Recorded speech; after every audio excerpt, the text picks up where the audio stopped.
वहिनी वहिनी काय झालं कोर्टात? विमान आपल्याला हवं तेच झालंय. जा पटकन देवाच्या समोर साखर ठेव. अगं हे निर्दोष सुटलेत. देव पावला, म्हणजे या जगात अजूनही न्याय आहे. साहेब तुमचं खूप खूप अभिनंदन. अगं खरं तर अभिनंदन अर्जुनाने सायलीचं करायला हवं.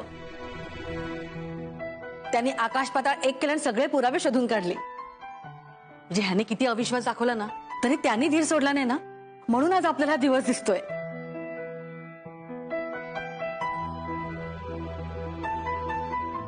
अहो अहो विमान, अगं तुला आनंदाची बातमी कळली की नाही? हो पूर्ण नाही कळली. आता गोडाचा शिरा करायलाच घेते. वा वा वा वा. आणि देवापुढे साखरी ठेवते. वहिनीने मला आधीच सांगितलं. चल मी पण येते. नको बहिणी, तुम्ही तेच थांबा, मी करते सगळं. विमान हे ठेवशी जरा. हो.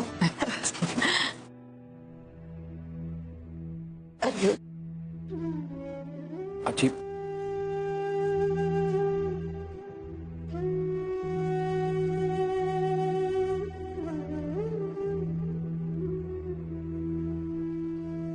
खूप रिलॅक्स झाल्याचा फील येतो ना आता. या केसचं टेन्शन नव्हतं मला. ही केस आपण जिंकणारच होतो. पण डॅड माझ्यावर विश्वास ठेवत नाहीये ना, हे बघितल्यावर खूप हेल्पलेस फील होत होता. पण मी तरी कुठे विश्वास ठेवला होता रे तुझ्यावर? तर महिपत इतक्या गुंड प्रवृत्तीचा माणूस असेल असं वाटलं नव्हतं मला. माझं चुकलं अर्जुन, पण ती चूक कबूल करायला मला लाज नाही वाटत.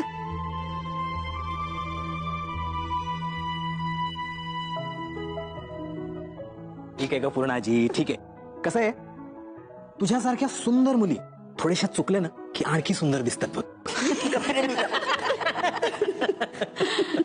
पण दादा काही म्हण, तुला कोर्टात बघताना असं वाटत होतं की एक तुफान मेल अशी धडधडत चालली आहे. पण तू त्या महिपत शिखरेची वाट लावायचीस असं ठरवूनच कोर्टात आला होतास ना? काय रे अर्जुन? अरे सगळे तुझं कौतुक करतात, लक्ष कुठे आहे तुझं? नाही इथेच आहे, बोला. बरं पूर्णाजी चल आपण इकडे बसूया. चल.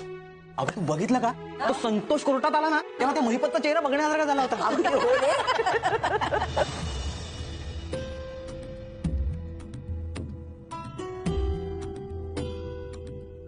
अर्जुन म्हणाला होता बेल मिळणं कठीण आहे.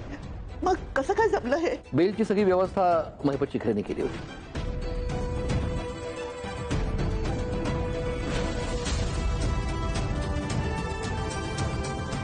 अर्जुन, अरे ज्याने आपल्यावर उपकार केले त्यांना घरातून बाहेर काढतोस तू. घरातून बाहेर लाज वाटते मला तुझी, लाज वाटते मला तुझी. कारण मुळात मला असं वकीलच नको आहे जो खरा गुन्हेगार शोधणारच नाही, तर एका चांगल्या आणि सभ्य गृहस्थाला गुन्हेगार ठरवण्यासाठी आपली शक्ती आणि वेळ वाया घालवेल. आणि हे सगळं कशासाठी? तर त्याला माझी ही केस आपल्या बायकोच्या केस बरोबर नेऊन जोडायची आहे. कल्पना, आले आले. काय झालं?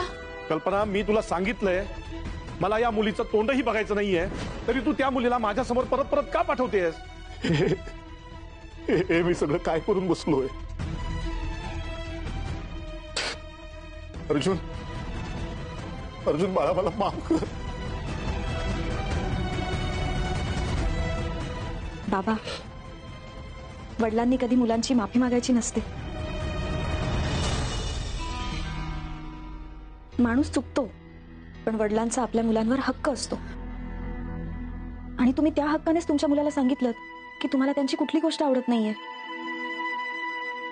त्यासाठी इतकं अपराधी वाटून घेऊ नका बाबा.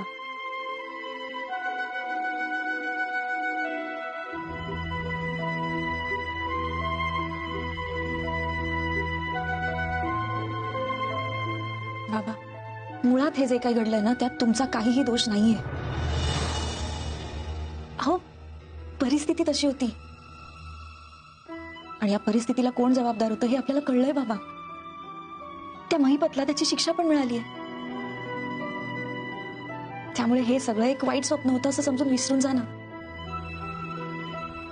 बाबा, तुम्ही निर्दोष मुक्त झालात ना, म्हणून आपल्या घरात आनंदाचं, सणाचं वातावरण आहे.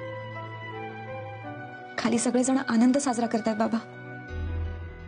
तुम्ही तुम्ही प्लीज खाली चला ना बाबा. हे तुमची खूप वाट बघतायत.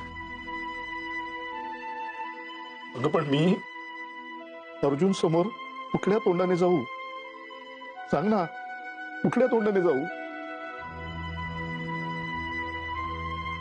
मी अर्जुनवर विश्वास ठेवला नाही. महिपत सारख्या नीच माणसाला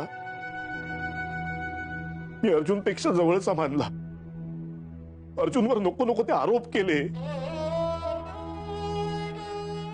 इतका कसा काय आंधळा झालो होतो मी? कस काय? बाबा अहो ते सगळं संपलंय आता. आणि यांच्या मनात तुमच्याबद्दल किंचितही राग नाहीये. बाबा खाली सगळेजण यांचं कौतुक करतायत आणि यांची नजर मात्र फक्त तुम्हाला शोधतीये बाबा.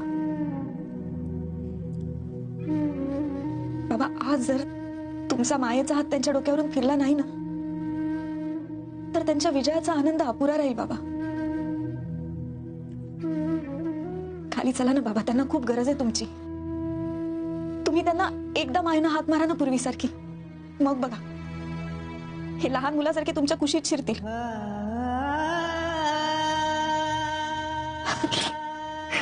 मी पण काय वेडी आहे? मी तुम्हाला काय सांगत बसली आहे? तुम्ही तर त्यांना माझ्यापेक्षा जास्त चांगलं. खरं तर आहे ना, मला असंच वाटायचं की मी अर्जुनला खूप चांगला ओळखतो. पण आज मला पटलंय, मी अर्जुनला नव्याने ओळखायला लागलोय. झालं तर मग येताय ना खाली? चला. वहिनी, तुम्ही सांगता ते सगळं भलतंच आहे हो. पण जेव्हा शिखरे आपल्या घरी आला होता ना तेव्हाच मला वाटलं होतं नक्की काहीतरी गडबड असणार आहे. हो तू मोठी हुशार. हा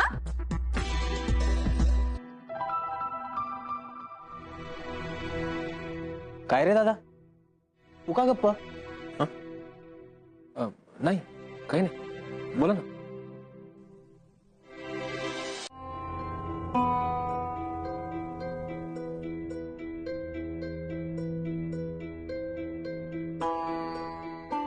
डॅड,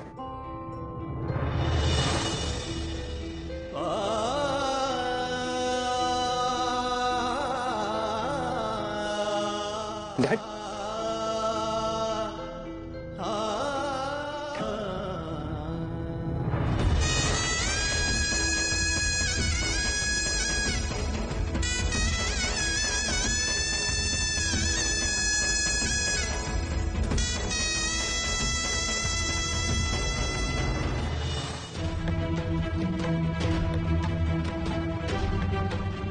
रडू दे मला अर्जुन, आज रडू दे मला. माझ्याकडून जी चूक झाली आहे ना ती मला मोकळेपणाने मान्य करू दे.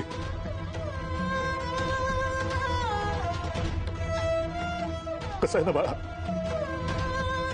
एका एका ठराविक वयानंतर मुलगा बापाच्या खांद्यापर्यंत येतो. पण तू माझ्यापेक्षा खूप उंच झालायस बाळा, खूप उंच. मी तुझ्यासमोर खुजा ठरलोय.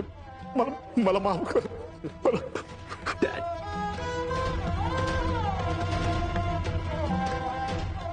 प्लीज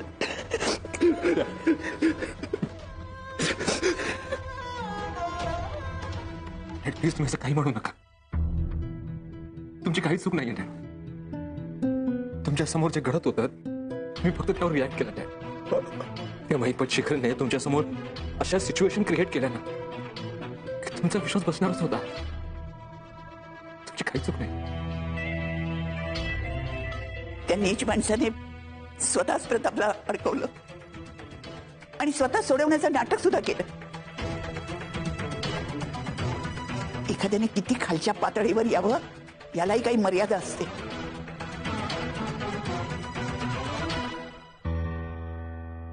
ते सगळं जाऊ दे पुण्याची. आता आपला परिवार पूर्ण परत एकत्र आलाय. अजून काय हो? पण अर्जुन, रविराज तर तुझ्यावर चिडले होते, मग त्यांनी त्यांच्या बाजूनी केस कशी लढवायला दिली? सांगतो. नाही, या बसा.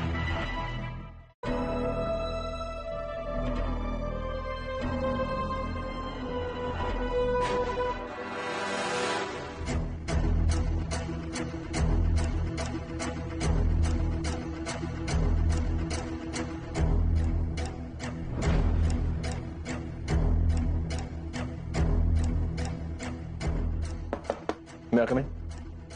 Yes, please come in.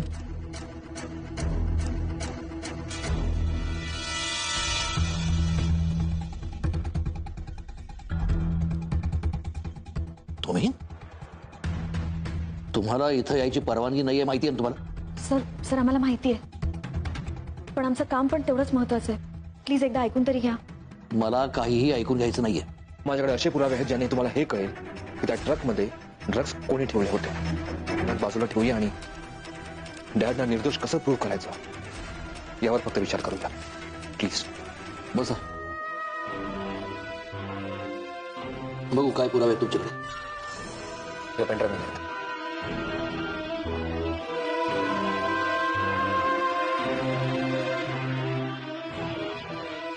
ओळखलं का रे? तुझा बाप बोलतोय मैपत शिकरे. माझ्याकडे काय काम करतात? तुझा बॉस आहे ना प्रताप सुभेदार, त्याला दुखवायचंय. मी तुम्हाला जी पावडर देईन ती तुम्हाला तुमच्या कंपनीच्या ट्रक मध्ये ठेवायची. पण ती पावडर कसली आहे ते आमच्या लक्षात आलंय. हे काम खूप जोखमीचं आहे. त्या जोखमीची तुला चोख रक्कम मिळणार आहे. माझी माणसं ती पावडर तुम्हाला आणून देतील. ट्रक तिथून निघायच्या आत ती त्याच्यात गेली पाहिजे. अनबिलिव्हेबल. मैपत शिकरेने सगळं केलं.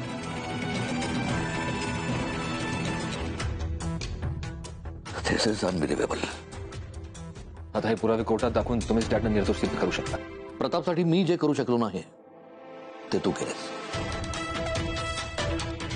त्याच्यासाठी इतके भक्कम पुरावे गोळा केलेस की त्याची नक्कीच निर्दोष सुटका होईल. उद्या कोर्टामध्ये हे पुरावे तू सिद्ध करशील, माझा असोसिएट म्हणून. All the best.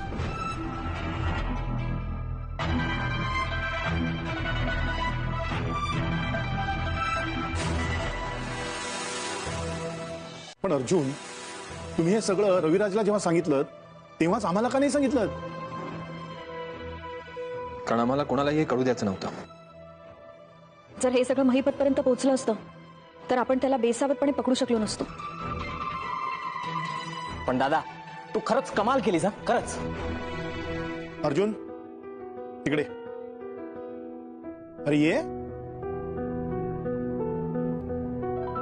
अर्जुन, तू हट्टी तर आहेसच. आता बघ ना, ही माझी केस मी तुला दिली नाही तरी ती जिंकलास तूच. तू जितका चांगला वकील आहेस ना बाळा, त्याच्यापेक्षा चांगला मुलगा आहेस. आणि देव करो तुझ्यासारखा मुलगा सगळ्या बापांना मिळो, असंच मला वाटतं.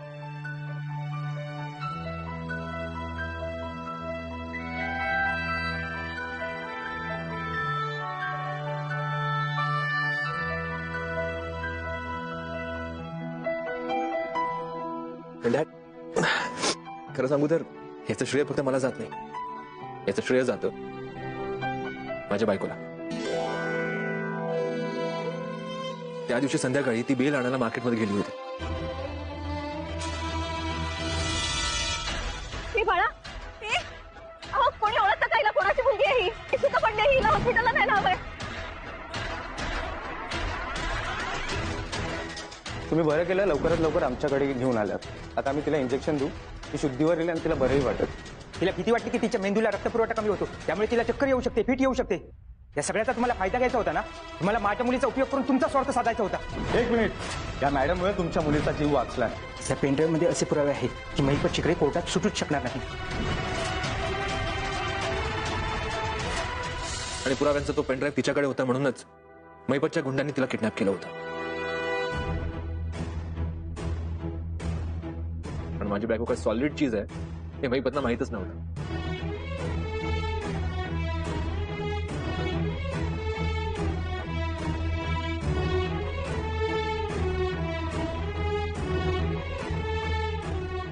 सायली, इथे इकडे ये.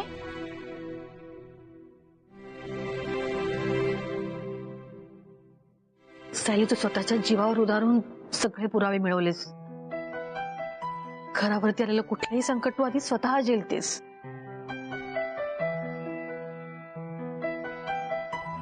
म्हणून तर आज आपल्या सगळ्यांच्या चेहऱ्यावरती हसू आहे.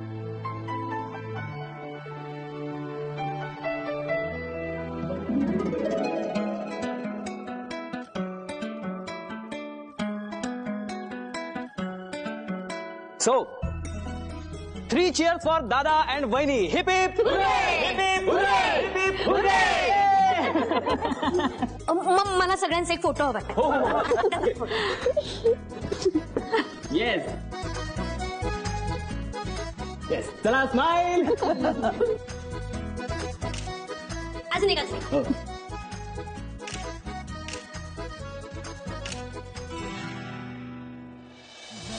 अभिनंदन ऍडव्होकेट अर्जुन सुभेदार. ही विक्ट्री फक्त माझी नाहीये, तुमची सुद्धा आहे.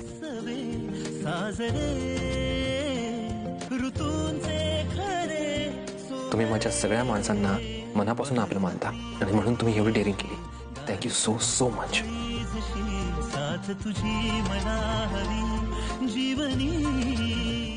नमस्कार प्रेक्षकांना, ठरलं तर मग मालिकेच्या आजच्या भागात आपण बघणार आहोत की अर्जुन आणि सायली हे सगळे कोर्टात येत असतात आणि प्रतापराव आणि कल्पना हे घरी येतात. तर विमल यांना बघून खूप आनंद होता आणि विमल म्हणते की तुम्ही केस जिंकलात का? तर ते म्हणते हो, आमच्याकडे बघून वाटतच आहे ना तुला की आम्ही केस जिंकलो आणि जा आता देवापुढे साखर ठेवणे. तर ती लगेच म्हणते हो, मी आता देवापुढे साखर ठेवते आणि शिरा करते.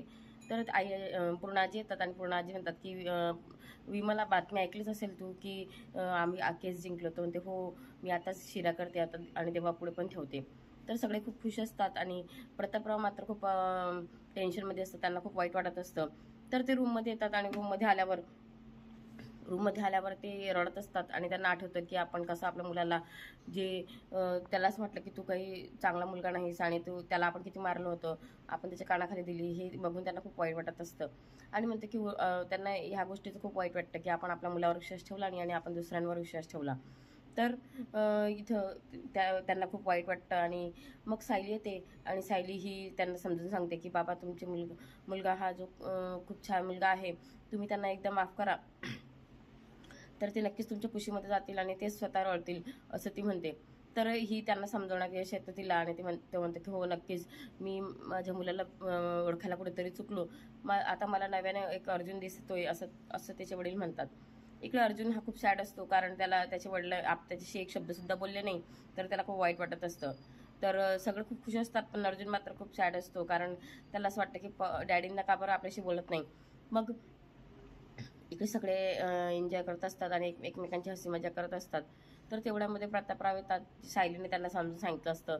तर सायलीचं जे बोलणं असतं ते प्रतापरावांना आवडतं आणि ते खाली येतात.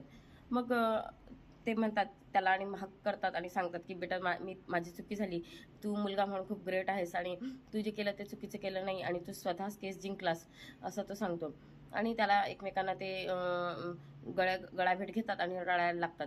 तर सगळे त्यांना बघून त्यांच्याही डोळ्यात आनंद अश्रू येतात. मग इकडे सगळे बसतात आणि ते सांगतात की हे तू कसं काय केलं, कसं काय तू केस लढली. तर मग तो सांगतो की मी जेव्हा रविराज सरांकडे गेलो आणि रविराज सर मला घ्यायला तयार नव्हते, पण रविराज सर म्हणे की तुम्हाला अलाउड नाही आमच्याकडे यायला, तर तू कसा आलास. तर तो म्हणतो एकदा तरी आमची गोष्ट ऐकून घ्या असं सायली सांगते आणि सायलीचं मग ते पेनड्राईव्ह दाखवतात आणि ते पेनड्राईव्हमध्ये जे सगळे सबूत असतात ते सगळं रविराज सरांना दाखवतात. मग रविराज सरांना बघून सर ते म्हणतात की ठीक आहे, मला तर या गोष्टीचा विश्वासही नव्हता की महिपत असं करेल, पण आता तू ते केस तूच लढणार आणि तूच आता माझ्या जागी तू लढ. तर असं सांगून मग ही जी केस ही माझ्या हाती येते आणि मीच ही केस लढतो असं हेच तो सगळ्यांना सांगतो. आणि सगळ्यांना अगदी भारावून जातं की आपला मुलगा किती आपल्या वडिलांसाठी किती केलं ह्याने, असं सगळे आनंदाने म्हणतात. आणि सगळ्यांना खूप आनंद होतो की शेवटी आपले बाबा निर्दोष सुटले आणि ते बाहेर आले आणि महिपतला आता त्याच्या जी गुन्ह्याची शिक्षा मिळाली. तर मग ते सगळे बसतात आणि जे फोटो वगैरे काढायला जातात. तर इकडे सांगतात की अर्जुनला काय झालं होतं. तर इकडे अर्जुनला अस्मिता कल्पना विचारते की सायलीला काय केलं होतं त्यांनी. तर ते सांगतो की सायली जे सगळं झालं ते सायलीमुळे झालं आणि सायलीचाच हा जो मोठा हात आहे यामध्ये. सायली जर त्या दिवशी बेल आणायला नसती गेली तर आज आपल्याला पेन ड्राईव्ह मिळाला नसता. तर मग त्या दिवशी सगळं ते सांगतात की सायली जी गेली होती बेल आणायला तर तेव्हा ती मुलगी याची मुलगी संतोषची मुलगी बेशुद्ध पडली होती. तर तिने ती हॉस्पिटलमध्ये नेलं तेव्हा कळलं की ही संतोषचीच मुलगी आहे. तर हे संतोषची मुलगी असल्यामुळे त्याला त्याने जे हे केलं ते सगळं ते संतोषने ते पेन ड्राईव्ह वगैरे सगळं दिला आणि जो सबूत आहे तो आपल्याला मिळाला. आणि हे सगळं सायलीने एकटीने सहन केलं आणि आज सायलीच्यामुळेच आपल्याला हा जो दिवस बघायला मिळाला. तर सगळे आता सायलीचं कौतुक करतात आणि सगळे मिळून फोटो काढतात. तर उद्याच्या भागात आपण बघू की अर्जुन सायली ही अर्जुनला म्हणते की एक बुके देते आणि म्हणते की कॉंग्रॅच्युलेशन, तुम्ही ॲडव्होकेट अर्जुन सुभेदार, तुम्ही केस जिंकलात आणि असा बुके देते. तर अर्जुन हा तिच्याकडेच बघत राहतो आणि सायलीला म्हणतो की हे तुमच्यामुळे अशक्य आहे, तुम्हीच हे जे मला हेल्प केली, आणि तोही तिला कॉंग्रॅच्युलेशन म्हणतो. तर ते दोघं एकमेकांच्या हातात हात घालून एकमेकांकडेच बघत असतात. तर असेच नवनवीन व्हिडिओ बघण्यासाठी बघत राहा, लाईक करा आणि शेअर करा आणि सबस्क्राईब करा. धन्यवाद.